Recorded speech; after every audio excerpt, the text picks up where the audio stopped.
مومنو، جب تمہارے پاس مومن عورتیں وطن چھوڑ کر آئیں تو ان کی آزمائش کر لو، اور اللہ تو ان کے ایمان کو خوب جانتا ہے۔ سو اگر تم کو معلوم ہو کہ وہ مومن ہیں تو ان کو کفار کے پاس واپس نہ بھیجو، کہ نہ یہ ان کو حلال ہیں اور نہ وہ ان کو حلال ہیں، اور جو کچھ انہوں نے ان پر خرچ کیا ہو وہ ان کو دے دو،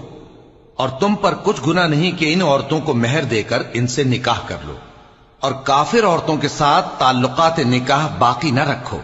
یعنی انہیں کفار کو واپس دے دو،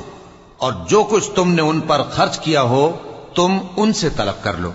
اور جو کچھ انہوں نے اپنی عورتوں پر خرچ کیا ہو وہ تم سے طلب کر لیں۔ یہ اللہ کا حکم ہے جو تم میں فیصلہ کیے دیتا ہے،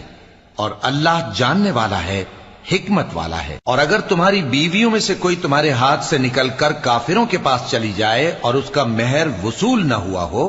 پھر تم ان سے جنگ کرو اور ان سے تم کو غنیمت ہاتھ لگے، تو جن کی بیویاں چلی گئی ہیں ان کو اس مال میں سے اتنا دے دو جتنا انہوں نے خرچ کیا تھا، اور اللہ سے جس پر تم ایمان لائے ہو ڈرتے رہو۔